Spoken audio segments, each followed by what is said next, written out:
touchdowns and averaged a staggering 230 yards per game. So of those 599 yards, Barkley accounted for 460 of them. And of course, I'm sure Jalen Hurts got his share as well, but I'm not going to sit here and give the rundown. So it's going to be tough duty for the Rams to go there and win this game outright. They can. I don't know that they will. This isn't quite the same Eagles team. They're replacing 6 pieces parts on defense. And they haven't thrown a touchdown pass in their 2 wins. And in a one-game affair, I think the Rams see this as like a mini playoff game. Now, even though the Eagles, well, they're really home field advantage is only worth a point and a half in the National Football League now. So you put these two on a neutral, maybe the Eagles are a 2-point favorite. But here's the point. They're still slightly better than the Rams. The Rams did, however, address their biggest weakness this past offseason. They signed a couple of run stoppers. They got nose tackle Poona Ford, middle linebacker Nate Landman. So far, the results have been positive. They haven't allowed a run. The Rams haven't allowed a run of more than 15 yards this season. But they haven't faced Saquon Barkley. So, I think the Rams, I would expect that the Rams, who had one of the league's worst run defenses in 2024 and still damn near almost got to the Super Bowl, to forego stacking the box against Barkley because he exploited that this last season. This is a chess match. This is a game to watch. Then, 3 hours after that game kicks off, the Broncos face the Chargers. Chargers get their first home game in SoFi. Technically, Brazil was a home game, but you know it wasn't. Then they travel here to Las Vegas. 2-0. Chargers laying 3 against the Denver Broncos, who I think are just livid with the way their game ended in Indianapolis last Sunday. They're favored, the Chargers, by 3, despite the fact they don't have Khalil Mack. Matter of fact, Khalil Mack is out until at least week 7 due to a hyperextended elbow. And so far, the preseason loss of their star left tackle, Rashawn Slater, who they just signed to a not always up to date on Khalil Mack injury reports. Yet, but No, I am. NFL is a game of attrition. No, I am. I think it's going to be a very entertaining battle. No, I am. It's a divisional battle, okay? Chargers playing their 3rd straight divisional game, and should they prevail, they will have a stranglehold on the AFC West. Broncos are 1-1. Interestingly enough, they win. They're 2-1. Chargers are 2-1. Okay, yeah, a genius work, Sherlock. But they got the top spot in the AFC West because they have the early tiebreaker over the Chargers. So this is like a mini playoff game. All right?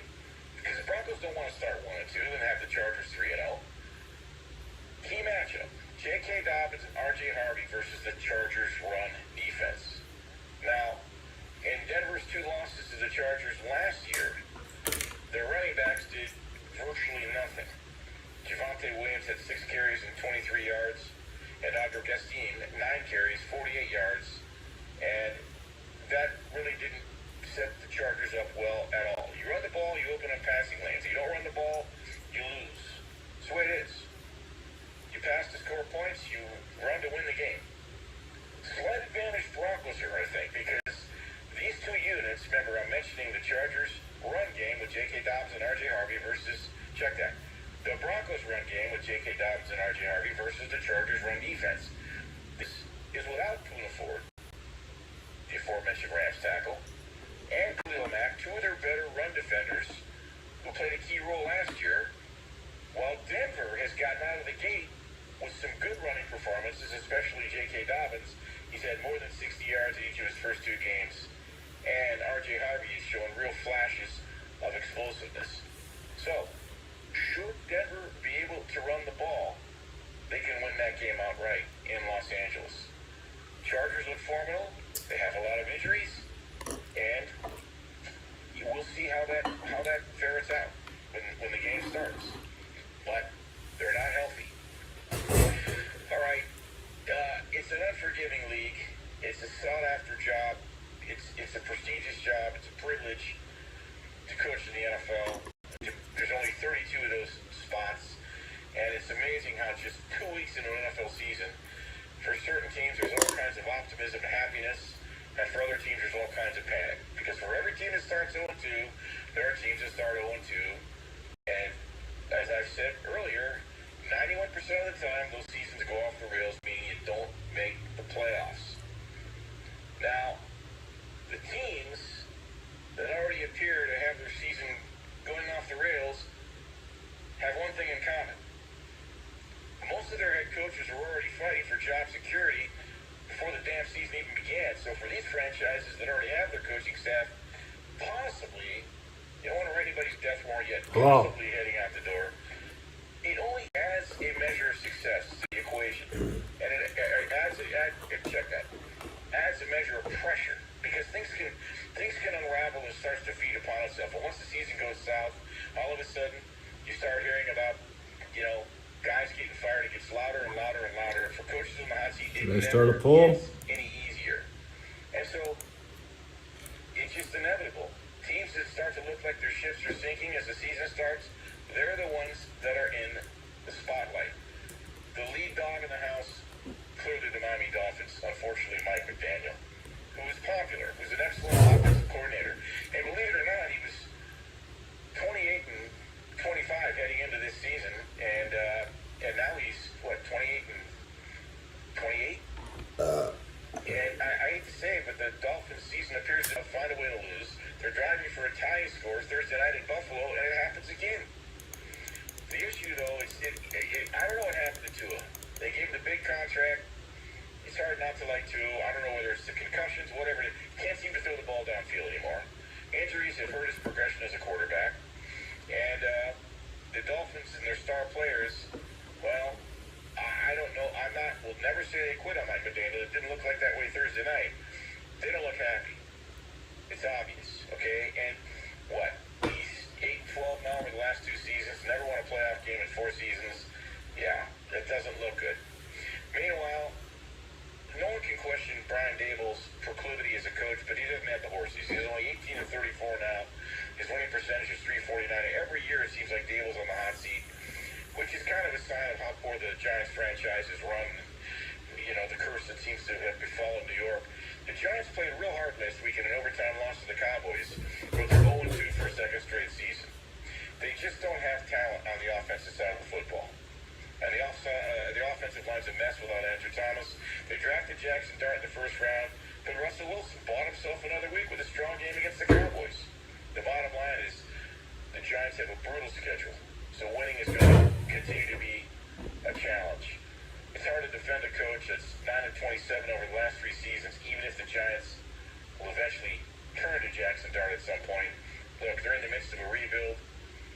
Dable could survive it because General Manager Joe Shane, who hired him, is still I hope Jake Browning gets hurt. Now, I don't know if this guy should be on the hot seat, but Brian Callahan of the Tennessee Titans, he's in his second season. He was 3-16.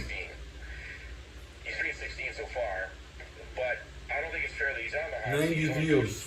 19 games. Coaches have been fired sooner than that. It has happened.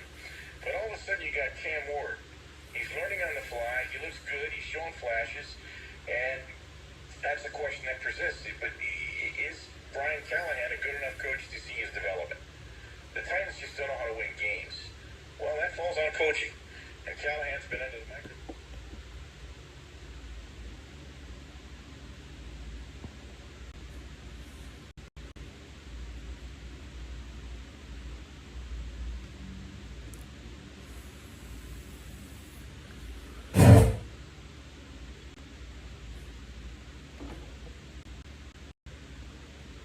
Belcher 4K Ultra Wide 21.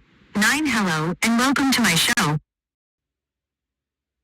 Teddy Belcher 4K Ultra Wide.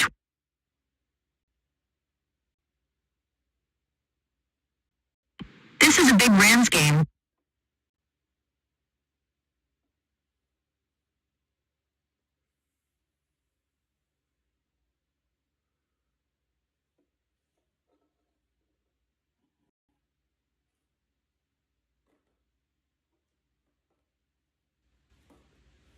Well, that's it. That's really what we have to say today. I don't have anything else to say. Be on the lookout for my next show. this show, this episode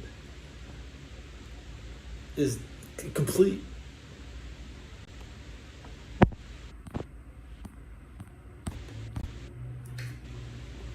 Jesus.